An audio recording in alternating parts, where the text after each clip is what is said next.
पवित्र शास्त्राचे वाचन करण्यापूर्वीची प्रार्थना. हे देवा, तुझा शब्द वाचत असताना आम्हाला तुझी ओळख होऊ दे. तुझे प्रेम व तुझे स्मरण रोजच्या जीवनात होण्यासाठी तू आम्हाला मदत कर. तुझा पवित्र शब्द आमच्या जीवनासाठी कशाप्रकारे आम्ही लागू करावा याची समज दे. हे पवित्र आत्मे, आमच्यातील अज्ञान दूर कर. आमच्या कुटुंबात आणि या जगात हा पवित्र शब्द वाचत असताना तुझ्याविषयी व इतरांविषयी आमच्या हृदयात प्रेम प्रज्वलित कर. आमेन. शुक्रवार तारीख 31 जुलै. संत इग्नेशियस ऑफ लोयोला स्मृती दिन. पहिले वाचन इर्मया अध्याय 26 ओवी 1-9. यहुदाचा राजा योशियाचा पुत्र यहोयाकीम याच्या कारकिर्दीच्या आरंभी परमेश्वरापासून हे वचन प्राप्त झाले. परमेश्वर म्हणतो, परमेश्वराच्या मंदिराच्या अंगणात उभा राहा आणि यहुदाच्या सर्व नगरातून जे परमेश्वराच्या मंदिरात भजन पूजन करण्यास येतात त्यांस जे शब्द बोलण्याची मी तुला आज्ञा केली आहे ते सर्व त्यांस सांग. एकही शब्द गाळू नकोस. न जाणो ते कदाचित ऐकतील आणि त्यातला प्रत्येकजण आपल्या कुमार्गापासून फिरेल. म्हणजे मग त्यांच्या कृतीच्या दुष्टतेमुळे त्यांच्यावर जे अनिष्ट आणण्याचे मी योजले आहे त्याविषयी मला अनुताप होईल. त्यांस सांग की परमेश्वर असे म्हणतो, तुम्ही माझे ऐकणार नाही. मी तुम्हापुढे ठेवलेल्या नियमांप्रमाणे तुम्ही चालणार नाही. माझे सेवक जे संदेष्टे त्यांस मी मोठ्या निकडीने तुम्हाकडे पाठवले असतात त्यांचे तुम्ही ऐकले नाही. त्यांची वचने आता तुम्ही ऐकणार नाही, तर मी हे मंदिर शिलोसारखे करीन आणि हे नगर पृथ्वीवरील सर्व राष्ट्रांना शापमुलक करीन. ही वचने परमेश्वराच्या मंदिरात इर्मयाला बोलताना याजकाने, संदेष्टाने आणि सर्व लोकांनी ऐकले. ती वचने सर्व लोकांना कळवावी म्हणून इर्मयास परमेश्वराने सांगितले होते. ती सर्व त्याने बोलण्याची संपल्यावर याजकांनी, संदेष्टांनी आणि सर्व लोकांनी इर्मयास पकडून म्हटले, तू मेलाच पाहिजेस. हे मंदिर शिलोप्रमाणे होईल आणि हे नगर उजाड आणि निर्जन होईल असा संदेश तू परमेश्वराच्या नावाने का दिलास?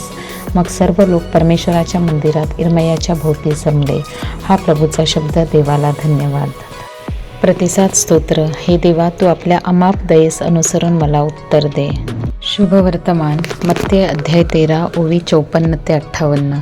स्वतःच्या गावी आल्यावर येशूने त्यांच्या सभास्थानात त्यांना अशी शिकवण दिली की ते आश्चर्यचकित होऊन म्हणाले, हे ज्ञान आणि अद्भुत कृत्य करण्याचे हे सामर्थ्य ह्याला कोठून? हा सुताराचा पुत्र ना? ह्याच्या आईला मरिया म्हणतात ना? याकोब, योसेफ, सिमोन आणि यहुदा हे ह्याचे भाऊ ना? ह्याच्या बहिणी त्या सर्व आपणाबरोबर नाहीत काय? मग हे सर्व ह्याला कोठून? असे ते त्याच्याविषयी अडखळले. येशूने त्यांस म्हटले, संदेष्टाला आपला देश आणि आपले घर यात मात्र सन्मान मिळत नाही. तेथे त्यांच्या अविश्वासामुळे त्याने फारशी अद्भुत कृत्ये केले नाहीत. प्रभूचे शुभवर्तमान. हे ख्रिस्ता तुझी स्तुती असो. चिंतन. मिसा बलिदानाचे सार व सौंदर्य. बऱ्याच वेळेला आपण जेव्हा मिसा बलिदानामध्ये सहभागी होतो तेव्हा रोजच्या प्रार्थना आणि ओळखीची वाचने ऐकून आपण भरकटत जातो. मिसा बलिदानाचे सार व सौंदर्य यावर आपण लक्ष केंद्रित करू शकत नाही. रोजची मिसा आपल्याला दररोज नवनवीन संदेश देत असते. मिसाचे शब्द आणि क्रम तोच असला तरी दररोज आपल्याला एक वेगळाच अनुभव येतो. मिसा बलिदानात साक्रामेंट म्हणजे एक मोठा चमत्कार आहे. त्याद्वारे आपल्याला रोजची आध्यात्मिक भाकर मिळत असते. मिसाशी आपला रोजचा परिचय आहे, म्हणून आपण त्याकडे दुर्लक्ष करता कामा नये.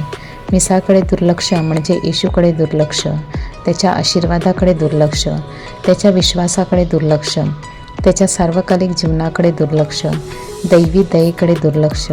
आजच्या शुभवर्तमानात आपण बघतो की येशू त्याच्या गावातील सभास्थानात जातो, परंतु गावकरी त्याकडे दुर्लक्ष करतात, त्याच्या वचनांवर दुर्लक्ष करतात. म्हणून येशू त्याच्या गावात जास्त चमत्कार करू शकला नाही, कारण गावकऱ्यांचा विश्वास डळमळता होता. संत इग्नेशियस यांचा येशूवर नितांत विश्वास होता. त्याच विश्वासाने प्रेरित होऊन त्यांनी येशू संघीय संस्थेची स्थापना